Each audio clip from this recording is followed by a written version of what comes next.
For years, the Norramby Branchline has been without a designated engine. It only had 2 stations, and it was serviced by any engine who was available. However, as the fishing village in Norramby got bigger and busier, it became clear that another engine was needed. Thomas thundered back to Tidmouth Shed's cross. "This is getting ridiculous," he shouted. "I should be on my branch line, not toiling away on the other side of the island. I had to leave poor old Annie and Clarabelle with Percy." "Well, it is getting ridiculous," James interjected.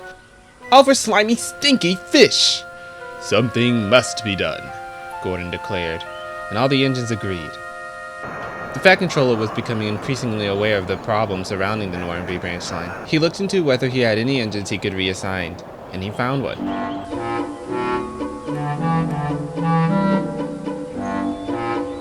"Dennis, how would you like to be in charge of the fishing village in Norramby?" "The what and where?" Dennis responded sleepily. "The Norramby Branchline.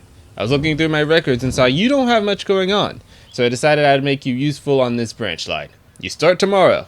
And the Fat Controller left, a confused Dennis behind. In Knapford Sheds, he told the other engines in attendance about his recent designation.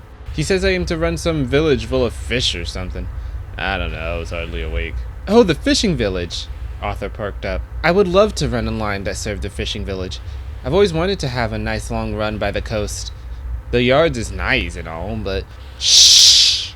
Murdoch interrupted. "Take a page from Dennis's book. He's already soundly asleep."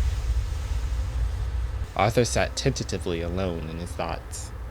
The next day was Dennis's first assignment on the Norramby Branchline, which of course he was late to pick up. "Where were you?" asked the yard foreman. "I'm not used to such an early train. I slept in. It's 1 p.m.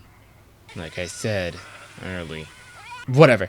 You have to deliver this load of fish from the fishing village to Knapford Harbor." "All the way back across the island to Knapford?" Dennis interrupted. "Yes, that is the purpose of this train. And when you get back, there's a passenger service to Kelthorpe that has to be taken. But chop chop, you already got here late, and that passenger train is due out in 2 hours. Dennis said nothing more as he was ushered out of the yard.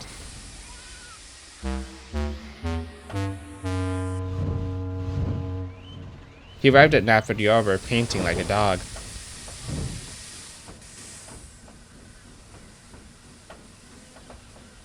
"Arthur!" he exclaimed. "Be a good engine and shunt these fish away." "Dennis, that's not my job. The engine who brings in the fish is the one who shunts it away. In the siding by the pier." Dennis wheezed. "All the way over there?" "Yes." Dennis's axles ached. He did not want to do any more work. Then he remembered the passenger train he still had to take. He looked at Arthur, and then was suddenly unable to move. "Oh, my exhaust feels clogged. I can't run like this." "Oh, really?" Arthur wasn't amused. "And there's a passenger train I have to take from Norramby," Dennis whined. While Arthur was not fooled by Dennis's farce, he knew he couldn't let down the passengers. "Fine, I'll cover it for you." And Arthur stormed off.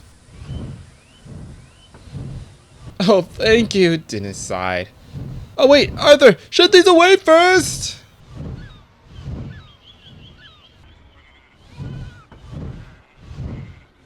Arthur backed down on the train and the guard was confused. "I thought Dennis was supposed to take this train." "He's broken down," Arthur replied plainly. "Oh, of course. Well, thank you for this, Arthur." "Of course."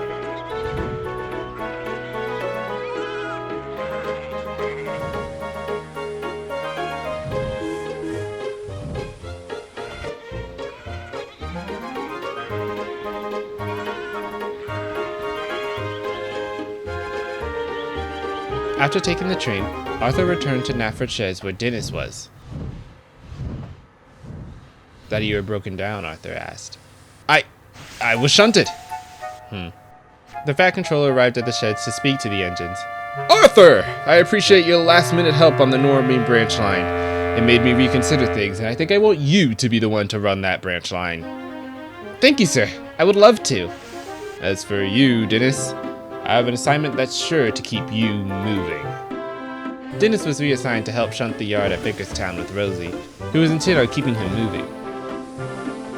And Arthur was put on the Norramby Branchline, and while he was happy for the assignment, soon enough it proved to be a bit more than he could handle. But that's a story for another day.